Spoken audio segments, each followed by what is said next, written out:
In a previous video, I talked about giving up the print farm. This is an update to that video and also going through and answering some questions about how the business actually ran. We're going to do a tour of Nate's new print farm and see how he's coming along, and I hope you stick around for the ride.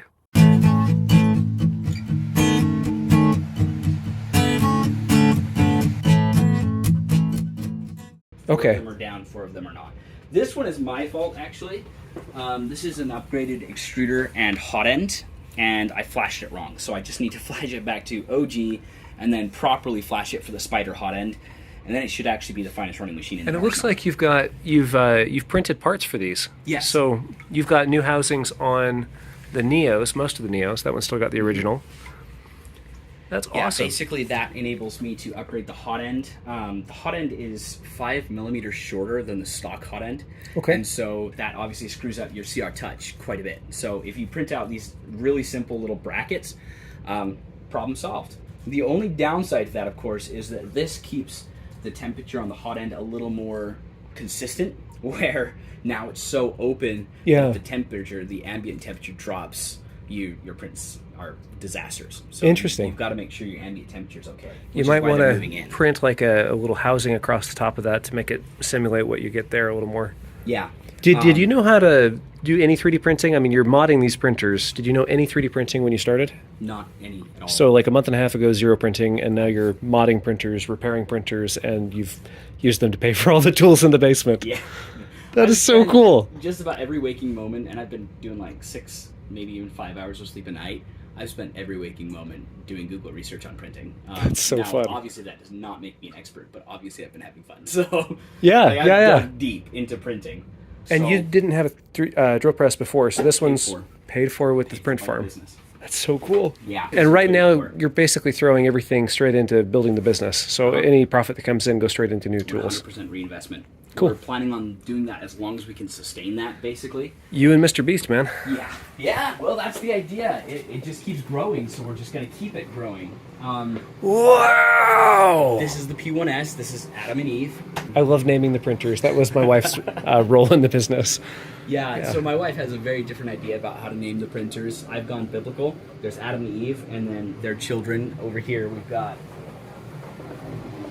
Cain, Abel, and Seth. And then she's named her things like Gavin and Sheila and Giuseppe. I don't know where that Wait. How many bamboos are in here? We've got 1, 2, 3, 4, 5, 6, 7, and then Adam and Eve over here. Correct. You have 7. And you've got an ones. elegoo. Uh-huh. Yeah, what? We're prototyping some different ways of... And this part is redacted. If you want to see the new products coming out of Nathan's shop, I'll leave a link in the description below. One of the most frequent comments I got after I published the most recent video about, passing over the torch was, gosh, why are you using, these horrible outdated machines? Get yourself a bamboo and replace all 8 with one printer. And I kept having to explain in the comments section that, that wasn't the point of failure for me. The point of failure was getting enough orders in the door to justify, So I was just looking for the most ridiculously good return on investment, not necessarily the best machine. $170 for an Ender 3. Yeah. That's cheap. It's ridiculous. And it works. How much did these run? Ooh, now you're going to see how much profit we've been making and spending back into the business. Each one of these machines with the AMS system is about $700.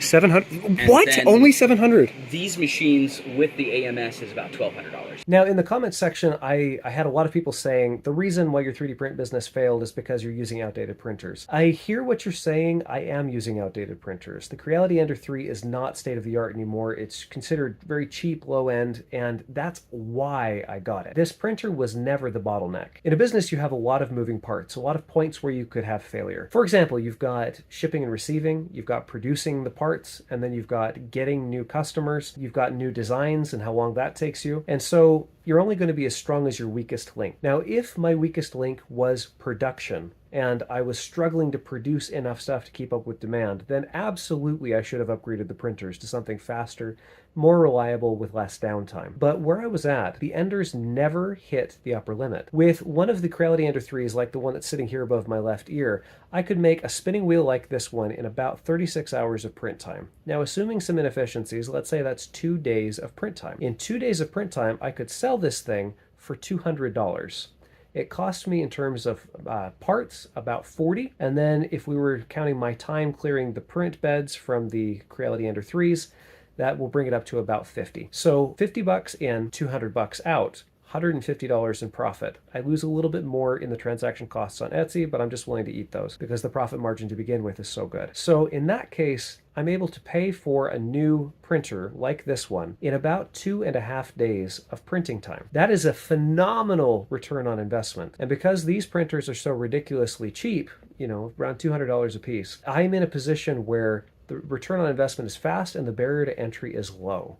Those are the reasons why I chose the outdated printer, and for me, it was an absolute godsend. Now, fast forward to giving the business to Nate, and the very first thing he did was upgrade from the Creality Ender 3s and the Creality Ender 3 Neos that I gave him, and upgrading to the Bamboo Lab series of printers. So now they are faster and more reliable, and he can control them from work while he's still working full time. This is the Creality Ender 3 Neo, and it has a glass bed, which proved to be really, really helpful for me. I eventually purchased a few extras so that I could swap out a clean one when one was dirty without having to spend the time to clean it. I could get prints going immediately. And another feature of this printer that made it able to print much, much faster is the nozzle right there. I swapped out my nozzles with 1mm nozzles. The standard nozzle on a 3D printer is about 0.4 millimeters. So this thing is a little more than twice as wide across, and so it's able to deliver a little more than 4 times as much plastic at any given time. I designed all of my parts to be able to work with this nozzle, so not a lot of fine detail. The logo is about the finest thing that nozzle can produce. But the trade-off, where I'm losing a little bit of resolution, was speed. This thing, where it would take me 3 hours to print, with a standard nozzle would have taken much, much longer. This is so cool. This is, of course, the logistics center. This is still a work in progress, but do you have label printers set up somewhere over here? Right here. Okay, and then you just run it off the laptop. Label printer. And basically, my poor wife was spending way too long trying to get orders together. So this used to just be a wall, and then I built out this entire center. You have clipboards and procedures set out. Yeah. Oh, this is actually all Michelle right here. That's genius. Getting checklists together, which we can take photos of and verify. Okay, we know that everything was in the order and it shipped, which is a great peace of mind for us because we're raising children and working full time and going to school full time, and it's easy to forget stuff without a paper trail. Believe me, I know. I've run into that a time or two. Oh, and you've got the classic benchies. Yeah. Every time we get a new bamboo in, we do the classic benchy. Oh, look Except at that. for this. That was a weird benchy, but... And then, of course, fidgets. That's the reason to get a 3D printer. Right. If you're not going to start a business, just do it for the fidgets. One of the things that I got a lot of questions about in the last video was how I chose the products that I chose. Now, for me, the products that were worth it to sell were the ones that had a very high profit margin. So I'm not interested in making $2 or $3 on a sale. In fact, I sold a couple of products that were in that category, and I did not enjoy filling those orders. Examples of that product would be things like the drop spindle that I sold. That thing cost me a little less than $1 in filament. I'd sell it for about $6, so the profit margin is still quite good, but it's only a couple bucks per sale. And so the time that I'm spending going down, getting the print started, getting the print finished, putting it in a box, labeling it, sending it to the person, and then doing customer service emails afterwards didn't feel always worth it to me, especially since that's a particular product where there's quite a bit of competition in the market. There's a lot of 3D printed drop spindles, not a lot of 3D printed spinning wheels. Like I mentioned in the initial video, I stumbled into this product niche by noticing that something was already very expensive. I did not invent the spinning wheel. This thing has been around for 600 years. What I did notice was that it was a product that I could make where, as I'm kind of running through the math on how much it's going to cost me to make this in terms of materials and in terms of time and wear and tear on my machines.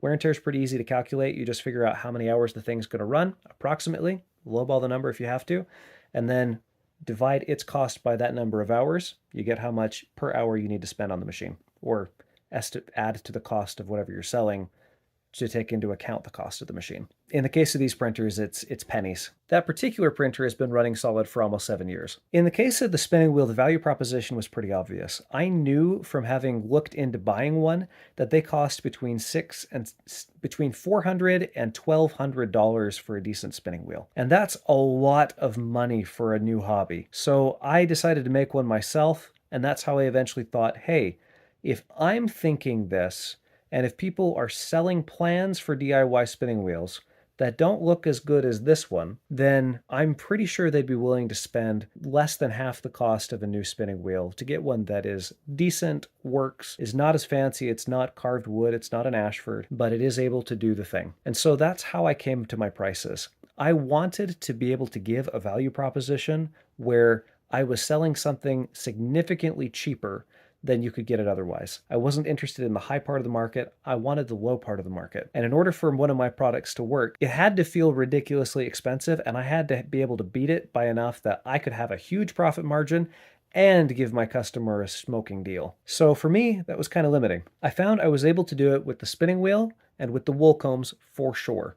Wool combs, my competitors were charging 80, I was charging 30. It was a great deal for my customers, and it was also a 75% profit margin for me. One product I was never able to get right was a carding drum. Carding drums are similar to spinning wheels in that they're very expensive, but I was never able to bring down the cost to a point where I thought it was really worth my time to sell it. The biggest issue with the carding drum is the fact that you have to buy carding cloth for it. I tried a few different ways to engineer my way around that using 3D printing, but none of them worked quite to my satisfaction, where I felt comfortable selling this and putting my name behind it, and then having to eventually deal with customer service, repair, and replace. Carding cloth is ridiculously expensive. We're talking like $35 a square foot. 3 square feet to go around a 1 foot diameter barrel, plus another square foot to go around a 3-inch or 4-inch barrel. That's a lot of money. 60, 70, 80, 90, $120. And that's not including the cost of the wood parts or the 3D printed parts or anything else. My costs were going to be like $200, and you can buy one of them on the market for around $400. And I wasn't ever able to turn that into a product. It's something that I chewed on, and one of these days I might play with that idea a little bit more, but I could never quite get it to work. Maybe one of you guys will. So if the bottleneck for me wasn't in production, where was the bottleneck? For me, it was absolutely marketing and getting new customers. My major marketing avenues, I tried 3, basically. Etsy does a pretty good job of putting your product in front of people. It's in their interest to get it to sell, so they help you to sell it. That was actually really helpful, and it was pretty steady for me. The second avenue I had was by releasing videos on this YouTube channel. This YouTube channel is not massive, and as a result, the marketing was saturated pretty quickly, but I did get comments frequently, and it did get passed around in Facebook circles, and so that was a helpful way to get some more trickles of customers coming in. The third and the most effective that I tried was sending free copies of my products to other YouTubers. I sent a Charka to Jillian Eve, who made a fantastic video, link here. She had lots of fun putting together the kit and made a really, really excellent video that you should absolutely check out. One area where you could spend a lot of labor in 3D printing is removing support material. This stuff makes it so that you can make geometries that you otherwise can't. Anything with a large overhang, like if you try to print the letter T, you're going to run into problems when you get to the T part up here at the top, because the 3D printer nozzle is going to be squirting out molten plastic, and it's not going to have anything to hold it up as soon as it gets over here on the side, and it will just start dribbling down. That is not good. Any shape that has overhangs like this, you need to have support material to hold it up, or you have to be really creative in what orientation you print it in so that you can eliminate any overhangs. With this problem in mind, for these spokes, I have an overhang right here. So you imagine if this is the bottom, then this would overhang right here, and that would not be okay. So what I did is I had this be the bottom right here, so there's no overhang when it's printing this one, and this one has this side be the bottom, so there's no overhang when it prints this one. You can do a certain amount of angle, and through a little bit of trial and error, I found that this groove works just fine without any support material. And with all of my parts, I worked hard to eliminate the need for any support material at all. For some parts, that was harder than for others. This is the flyer assembly for my old spinning wheel. And for the flyer, you have to have these arms together with this orifice shape. Now, this shape is really difficult to just lay flat with one large flat surface sticking to the print bed without also having a whole bunch of support material. You can imagine trying to print it like this, and then you'd have a whole bunch of support material holding up these arms. So what I did is I printed the arms separate from this bit. This bit I printed in a vertical orientation like this, and then the arms were printed flat against the print bed, and then they assembled together with a couple of pins on the inside of this bit to hold it together. That was a way I was able to minimize some of my time and make it a little more efficient. It's worth mentioning the thing that I missed the most about running this business by far, and that is business expenses. When I was running the business, I could buy a new 3D printer like it was no big deal, because I could get it to pay for itself. It was amazing. That thought process of, I can purchase things if they are going to make me a return was so eye-opening and delicious, where I was able to basically collect tools. And for me, that was absolutely one of the best fringe benefits of this business. So This actually looks really nice. I like that you've got, all of your metal cutting stuff in one area so that you're only cleaning up one type of mess. it's plenty good for now, but Is this a purchase after have it taking over the print farm? Yep. Yeah. So this was paid for with printer profit. Yes. That's awesome. Half the tools you see in here are actually printer profit. That's awesome. It's only been a month. Yeah, it's been a wild month. But yeah, no, that's paid for. That we got for the business. This is what I use to cut my steel rod when I can't run saws and wake the kids up. Sure. All of the specialized blades. That is a huge factor. This guy, this entire toolbox and pretty much everything in it. We've gone buck wild. That's awesome. Having fun. I worked for months coming up with a good plan where I could find a way to justify the cost of a laser engraver. And I did a bunch of research. I bought one, returned it, and then eventually settled on this one, the X-Tool S1. And I purchased this thing after doing the math and saying that if I made enough Charca boxes, the Charca was the finger-powered spinning wheel that I made, and ideally it should have come in a box. I sold a kit version that didn't have a box and basically said, go out and find a box at a thrift shop. Eventually I said, no, I want to make a box and sell it with the kit. So I designed a box, and I figured if I could sell about 100 of the box, then I could get the thing to pay for itself. Shortly after that, I decided it was time to move on from the business. So it never actually did pay for itself. But the good news is I still have the laser engraver, so that's something. Now, trying to find more efficient ways to make these things was a constant ongoing process. I went through a few different suppliers for the bearings that go into the spinning wheel before I found a supplier that was really cheap and one that I really liked. I was able to get that cost per part down and down and down by buying in larger bulk and looking around for better deals. There were a couple of times where I actually went the opposite direction. Initially, the spinning wheel was made out of regular construction lumber, but I ran into problems with quality. When I would go and buy lumber, it mattered which supplier I got it from a little bit, and I would always have to throw away sections of boards because there were just too many knots to be used in a quasi furniture application like this. Eventually, I found that there was a more expensive version of the wood, the 2x2 inch wood, more expensive, but it was really high quality and it looked really nice and there were no problems ever with it. And so I started shelling out almost twice as much for the wood, eating into the profit margin a little bit, but that was fine. It delivered a better quality product and it was simpler and easier for me to work with. In the interest of keeping things simple, a couple of things that I did were try to minimize the number of different pieces that I would need to build something. So the spinning wheel right there, it uses 3 different types of lumber, just 3.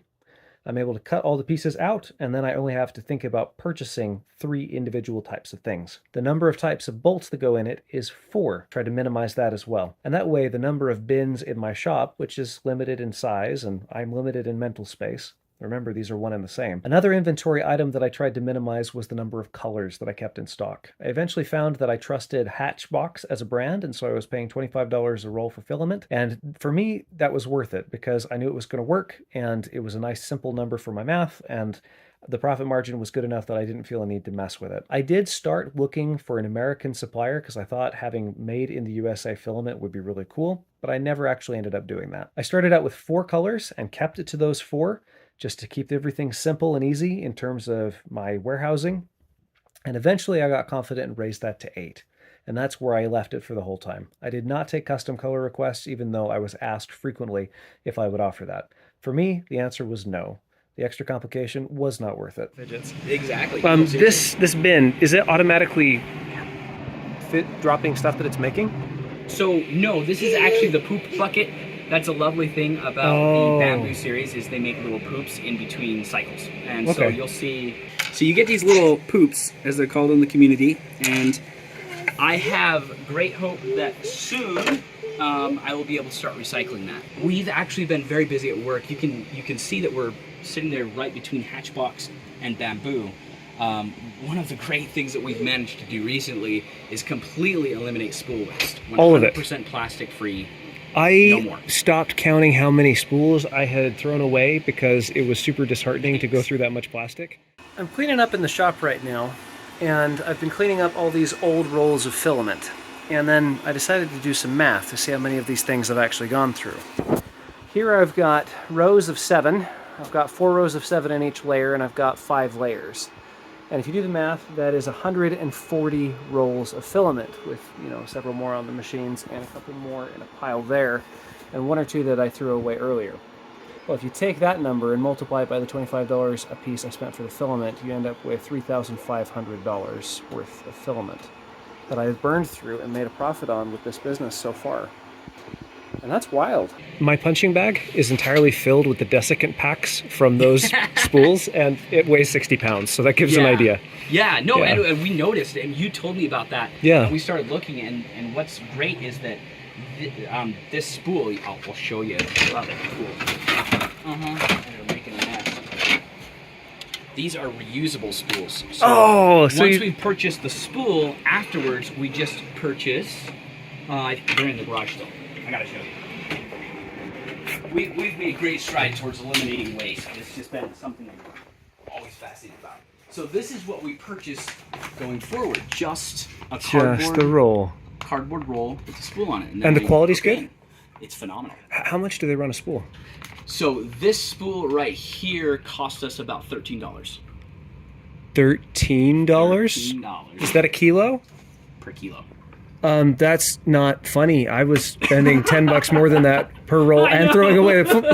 Okay, you're better at this than I am. I'll admit it.